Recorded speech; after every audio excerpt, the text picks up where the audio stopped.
Olá, boa noite, senhoras e senhores. Esta edição do Revista do Esporte vai falar do Brasileirão que voltou. Já já vamos deixar vocês por dentro dos times que Fluminense e Palmeiras levarão a campo daqui a pouco. O jogo do Atlético Mineiro contra o Corinthians está caminhando para o final. Nossos comentaristas estavam de olho no Mineirão, vão trazer impressões dessa que foi a estreia corintiana no Brasileiro. Que começa, é verdade, para lá de polêmico com os casos de Covid envolvendo atletas de várias divisões do nosso futebol. Vocês vão ver aí já apostos Roberto Rivelino, Celso Zelt e, para usar um jargão do ramo mais centralizado, Arnaldo Ribeiro. Mas a gente vai começar falando de um futebol que não é o nosso, mas que hoje atraiu a atenção dos apaixonados pelo jogo de bola e colocou em evidência aquele que, queiram ou não, é o grande nome do futebol brasileiro, Neymar. Um jogo sensacional que classificou o PSG para as semifinais da Champions League com a virada para cima do Valente Atalanta nos acréscimos. A gente vai rodar aí as imagens da partida. A gente vai ver, começou com essa defesaça. Muita gente dizia o seguinte, que o Neymar estava sozinho. Estava mesmo, estava querendo resolver tudo sozinho, às vezes também tive essa impressão. Acompanhei, eu sei que ele ganhou mesmo depois que o Mbappé pintou lá no gramado e deu uma força danada, ajudou ele a resolver a parada. Trabalho, né? Perdeu chances e tudo mais. Agora, o Neymar com o Mbappé foram a melhor dupla de ataque do mundo.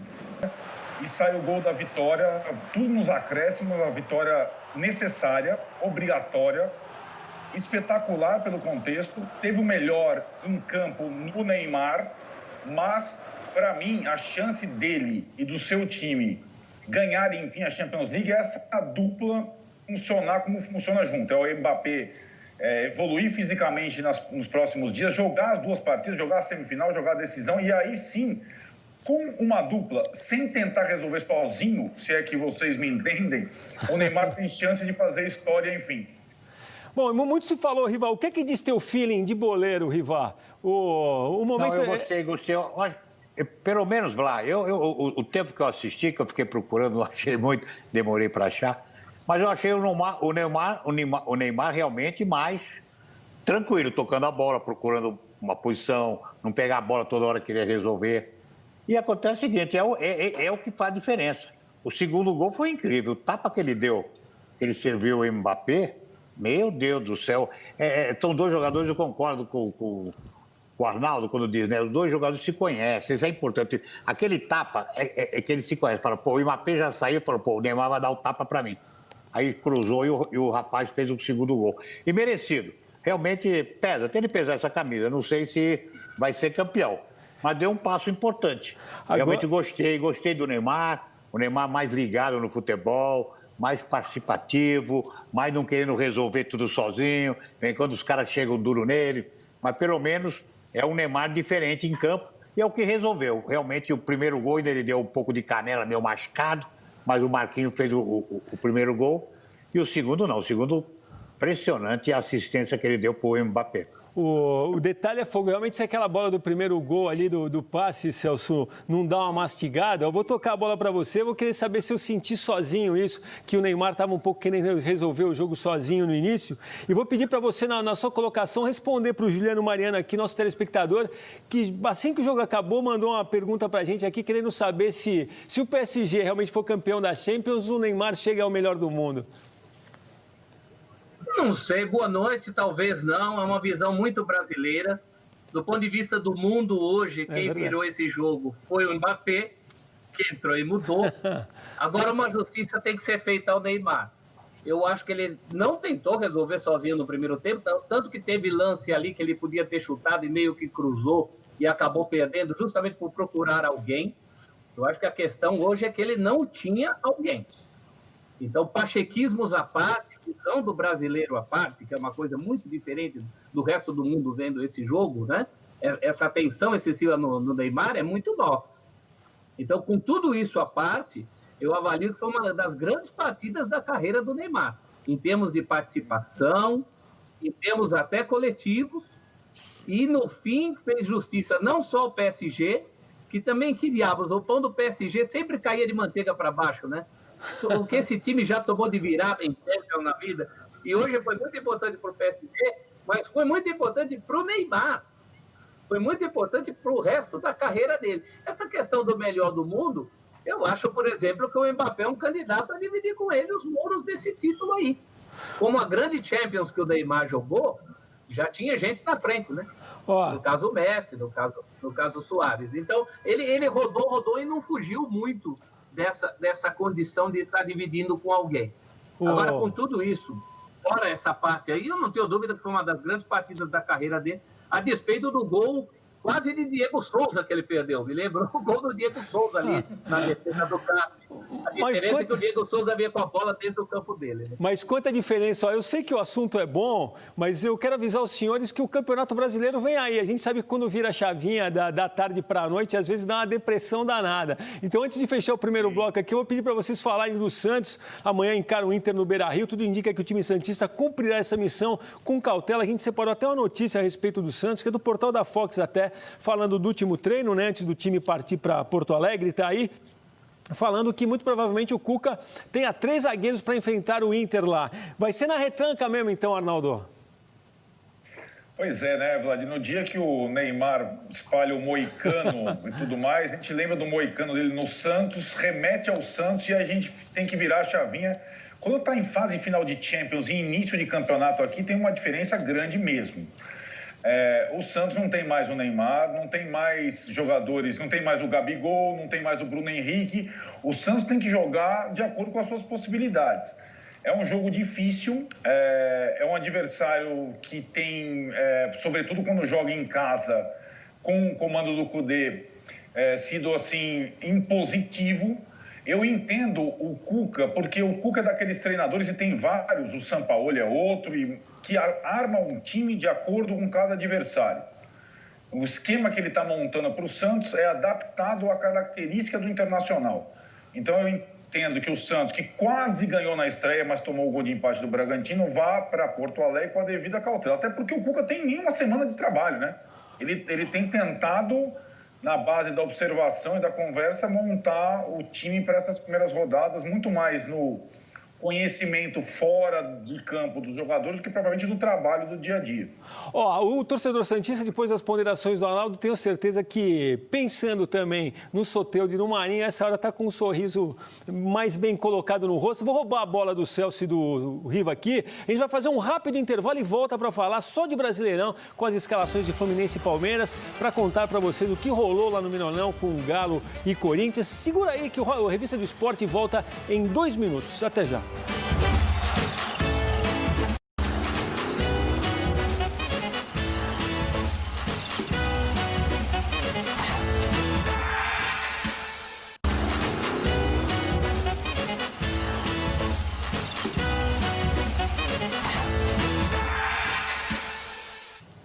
O Revista do Esporte está de volta e o Brasileirão também. Será uma edição diferente de tudo? Será, claro. Diria até que já é.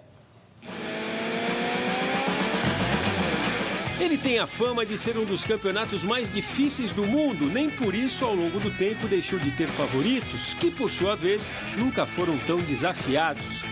O Brasileirão está em cena, com uma sequência longa de jogos e de testes que podem tirar muita gente de campo. E com essa ausência da torcida, a fazer da vantagem de jogar em casa, condição um tanto mais abstrata.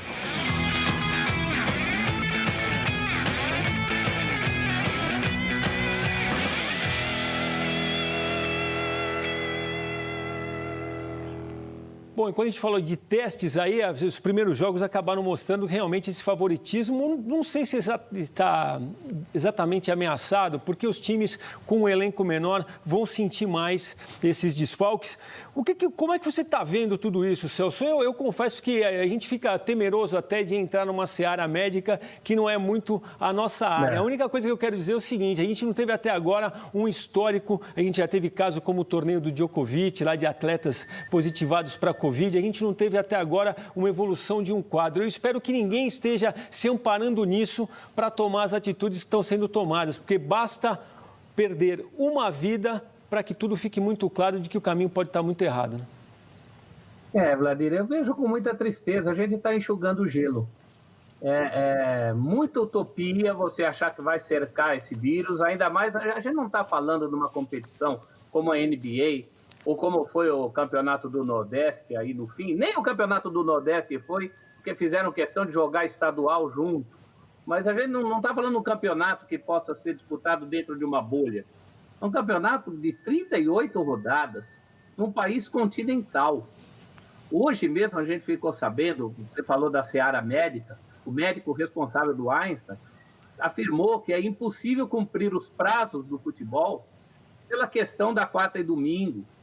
As entregas, o hospital para quem foi confiado, ele teve que terceirizar serviço justamente pelo tamanho do Brasil, pela extensão territorial. Eu acho que tudo isso foi muito subestimado, sabe? Subestimou-se muito, foi tudo feito muito no atropelo, pensou-se demais para começar um campeonato ainda com disputas de finais de estaduais junto. Olha, foi tudo errado, eu só espero que o prejuízo seja só no âmbito esportivo. A gente tem que poupar a saúde dos jogadores, a saúde de todo mundo que está envolvido no espetáculo futebol e, numa hipótese mais grave, as vidas. Né? Eu acho que é disso que está se falando muito pouco nesse momento. A gente está falando de desfalque de time, de perder ponto, se vai entrar em campo ou não. Isso é tão pequeno diante da situação que a gente está vivendo. Não sei se eu estou sendo realista e duro demais, mas me choca. Não, choca a mim também. Bom, eu vou ter que distribuir um pouco aqui. Vou deixar a escalação do Palmeiras com o Arnaldo, depois não sei porquê, vou deixar do Flu com o Rivelino, hein? Bom, a gente tá vendo aí, ó, Jailson, Luan e o Vitor Hugo, o Marcos Rocha de um lado, Vinha do outro, aí Gabriel Menino, Bruno Henrique, e ó, Rafael Veiga, Rony, Zé Rafael e Luiz Adriano. Há quem diga que aquele futebol mais seguro, Arnaldo, foi deixado no Paulista e que agora a gente vai ver um Luxemburgo diferente e o Palmeiras também. Você acredita nessa teoria ou não? A escalação já mostra isso, Vladir. O Luxemburgo jogou pelo título paulista como assim, uma obsessão correndo risco zero praticamente. E agora basta o início do Brasileiro para ele soltar mais o time, começar com o Rafael Veiga como meia, com mais 3 atacantes, e os 2 meninos, o Gabriel Menino e o Patrick de Paulo como volantes. Já é um time mais leve, já é um time mais insinuante, e acho que os méritos do Luxemburgo até agora foram acertar o sistema defensivo e os 2 meninos como volantes. Agora, a missão dele é proporcionar um Palmeiras mais criativo, mais agressivo, e a primeira escalação já diz muito bem o que está passando pela cabeça dele. Os desfalques inevitáveis, o Felipe Melo por lesão e o Everton, goleiro, foi poupado. Joga o Jailson depois de muito tempo. Me chama a atenção, faz tempo que eu não vejo o Jailson em ação. É um teste importante para o Jailson depois que o Everton ganhou a titularidade absoluta. Mas, pô, é um goleiraço, hein? Se não perdeu o ritmo, é um goleiraço. A gente vai ver aí agora a escalação do Flu, né? A gente vai colocar na tela aí para vocês, e que vem com o Fred e tudo. Até se puder colocar aqui para eu acompanhar também. Bom, Muriel, Nino, Lucas Claro, o Igor Julião, o Egídio do outro lado, o Iago Felipe, o Dodge, o Michel Araújo, o Ivanilson indo pro lado ali, aí o Nenê e o Fred. Ô, Riva, você ouvia aí o Arnaldo falar dessa coisa do Palmeiras mudar, mas era para mudar já e no Maracanã? O que você acha? Eu acho, porque como é um campeonato longo, ele tem condição de fazer isso. Concordo com o Arnaldo quando eu vou buscar um título. É importante ser campeão. Muito tempo que eu não vinha sendo, então resolver esse problema. Agora, ele pode testar a maneira de jogar, até chegar na sua conclusão. Pelo menos concordo com o Arnaldo quando ele bota os moleques. Porque a gente recai, quando coloca o moleque, acontece uma coisa, Arnaldo, Celso, é uma coisa impressionante, Vladir. Aí ele coloca os moleques, os caras reclamando, pô, é um time muito amarradinho, porque tem o Lucas Lima, mas, pô, já colocou o Lucas Lima não sei quantas vezes, já colocou o outro não sei quantas vezes, já botou, e não resolveram agora, e os moleques estão resolvendo, então deixa seguir o barco. Aí ele pode mudar daqui e dali, pode colocar esses outros jogadores, pelo menos para jogarem, para tentar fazer eles jogarem, fazer, querido, ou então, você vai jogar, senão é melhor deixar fora, porque pelo que demonstraram até agora no Palmeiras, certos jogadores, parece que não tem interesse de jogar no Palmeiras. Agora, eu vejo o Fluminense, o time que eu tive o prazer de jogar, muito tempo lá, eu vejo 2 jogadores que, pô, realmente jogador já hoje, a necessidade de você ter uma dinâmica de marcação, de coisa. Então, 2 jogadores que praticamente jogam com 9, né, em termos de marcação. A verdade é que tem a garotada lá, uma garotada nova. Claro que o Nenê ainda está bem, agora o Fred é aquele negócio, a bola tem que chegar nele. É um jogador que ele depende do time alimentá-lo, porque ele é um jogador de finalização. Eu não sei como tá. Veio de contusão, já estava mal no Cruzeiro. Agora, mas é um jogador que depende muito da bola chegar nele, porque senão, se a bola não chegar nele, não é um jogador que vai criar situações diferentes. Eu vejo o Palmeiras, de uma certa forma, ele mais condição de vencer do que o Fluminense. Acho que para o Palmeiras a ausência do Felipe Melo realmente é muito importante, né, Celso? O legal da molecada, tudo bem que a garotada do Palmeiras deu conta do recado, mas você via na maneira que o Luxemburgo segurava no 0-0, por exemplo, do clássico com o Corinthians, ele segurou a molecada. Se não me engano, foi fazer a alteração depois com o Lucas Lima, era praticamente na metade do segundo tempo, quer dizer, era uma coisa feita com convicção, né? Aquela turma entrou mais para bater pênalti, né? Inclusive o próprio Veiga, que tem a sua chance hoje de volta. Nesse sentido, Vladimir, eu vejo menos um Luxemburgo ofensivo e mais uma retomada das tentativas que ele vinha fazendo antes. Voltou o rodízio, é a vez do Veiga. Ele continua procurando aquele cara que não pega a camisa. Acho que o Scarpa é até para quem ele deu menos chance. E o Lucas Lima eu acho que é para quem ele deu mais chance do que o cara merecia. Mas ele continua carente desse cara no time, ainda mais porque com a saída do Dudu, descobriu-se que o Dudu também camuflava esse problema do Palmeiras. O Dudu meio que jogava por dois. Ele fazia dele, segurava a barra desse meia que não estava jogando.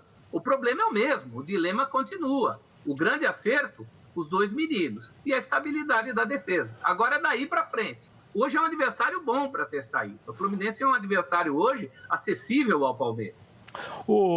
Arnaldo, rapidinho, antes de chegar no Corinthians, tem um encontro do Tricolor Paulista com o Fortaleza amanhã, de Rogério Ceni.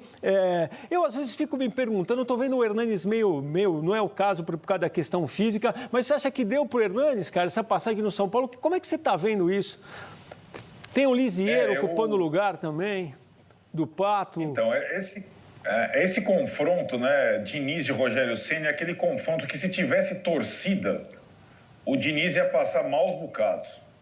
A torcida do São Paulo ia toda apoiar o Rogério Ceni. Ia ser até uma coisa curiosa pela situação. E o Hernanes, o Everton, que quase foi negociado com o Grêmio, alguns outros reservas, eles estão insatisfeitos. O Hernanes se diz insatisfeitos com ele mesmo, com a produção dele, mas estão insatisfeitos porque eles não têm jogado, não têm tido chance. Mas não é uma coisa, né, Vladimir? Nesse campeonato que o Celso descreveu, o campeonato do Covid, vai ter jogo 2 vezes por semana, vai ter lesão, suspensão, vai ter teste positivo, vai ter... Agora que quem tiver elenco, reservas, como os técnicos estão mostrando nesse início que estão sabendo usar, é que vão fazer a diferença. Então, eu imagino que o Hernanes tenha mais chances e outros jogadores também. E, digamos, a insatisfação diminua se o treinador souber aproveitá-los. O Hernanes sair agora para o São Paulo, eu acho uma besteira, na atual circunstância. Tá dito. Bom, e vamos para o Corinthians, começou no Mineirão ganhando de 2-0, veja só. 3-2, a gente vai mostrar aí os gols da partida. E depois, se o Arnaldo tiver um tempinho, também pode explicar pra gente o que o Flamengo fez. Está perdendo 2-0 do Atlético Goianiense. Então, aí os gols. Ó. O primeiro, na verdade, o Guga errou, né?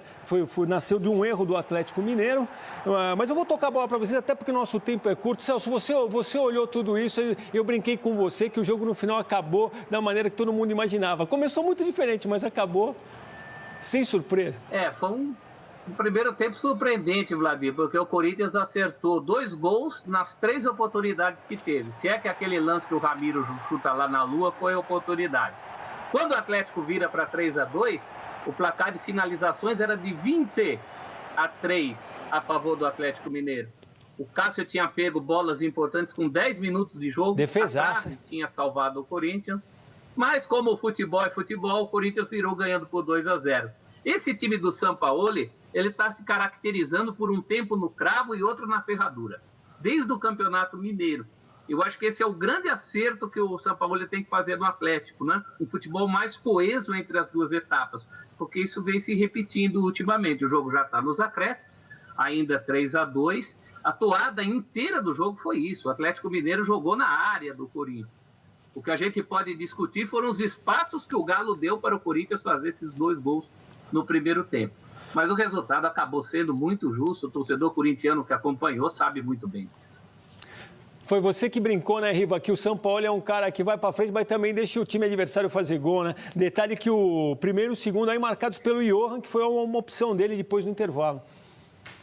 Eu assisti o primeiro tempo todo, até o Corinthians, dentro das suas limitações, dentro do que tem, até que jogou bem. Claro que concordo com o Celso, quando o Atlético podia ter feito pelo menos um gol, virado 2-1. Mas eu acho que o Corinthians teve as oportunidades e soube aproveitar. Até eu brinquei, né? Um resultado ingrato, 2-0. Às vezes é preferível você estar ganhando de 1-0 do que ganhar 2-0. Aí você vê, o Corinthians tomou uma virada e merecido, porque o Galo com o São Paulo é outro time. Agora, esse equilíbrio, também concordo. Acho que o Atlético não foi o mesmo, pelo menos que o Celso foi passando para nós, não foi o mesmo time que jogou o segundo tempo. Já não deu espaço, o Corinthians praticamente não criou nada e foi para cima e conseguiu virar o jogo. Mas, parabéns, eu acredito que é um forte candidato, se não parar o campeonato, né? Também tem isso. Se não houver algum problema mais sério aí, com esses problemas que a gente tem, tomara a Deus que a gente consiga ultrapassar isso, mas eu tenho meus temores. Eu acho que ainda a possibilidade até de você parar um campeonato brasileiro é muito grande pelas suas viagens. Você vê quantos jogos tem hoje, 7 jogos. Vê o que movimenta de pessoas, de jogadores, para todo canto desse Brasil enorme. Bom, Arnaldo, vou testar o seu poder de concisão aqui. Eu vou só fazer a seguinte colocação. Arauz hoje jogou bem até ali, mas eu imagino o Luan, na verdade, reserva forever, entendeu? E agora, se você quiser rapidinho explicar o que o Domenech fez lá com o Flamengo, que está levando esse 2-0, quero ver se você consegue. Olha, o terceiro foi anulado há pouco. O Domenech, meu caro, na segunda partida, ele ousou mexer no time titular do Flamengo. Então, Rafinha e Arrascaeta ficaram no banco. Ele colocou Gustavo Henrique e Santos na zaga. O Rodrigo cai de lateral direito, a posição que ele se recusou a jogar no São Paulo. E o Vitinho no lugar do Arrascaeta. E no primeiro tempo, rapaz do céu, o Atlético Goianiense do Wagner Mancini, com toda a polêmica do Covid, jantou o espanhol, viu, meu? A cobrança para cima dele, as comparações com o Jorge Jesus serão inevitáveis a cada jogo, a cada modificação, a cada alteração. Aquele time do Flamengo parecia sagrado, né? O goleiro Diego Alves, até o Bruno Henrique, até minha filha sabe escalar assim de cor. Ela sabe mesmo, não tô brincando não. E agora, com algumas alterações, não sei, esse início de trabalho está tumultuado. Perdeu do São Paulo em casa e no primeiro tempo do segundo jogo foi um desastre. Valeu, Arnaldo. Pô, poder de concisão aprovado, hein? Ó, acabou o Corinthians no placar que a gente tinha falado aqui, 3-2 para o Galo. Celso Zelt, Arnaldo Ribeiro, Roberto Rivelino, uma boa noite para vocês. É sempre um prazer, pena que acaba rápido. Mas quarta-feira que vem tem mais. Aquele abraço. Valeu, Vladir. Bom, a despedida dessa edição do Revista do Esporte será com imagens da rodada que abriu o Brasileirão. Deixaremos vocês na ótima companhia do Jornal da Cultura. Juízo, torcida brasileira, obrigado por estar com a gente. Aquele abraço.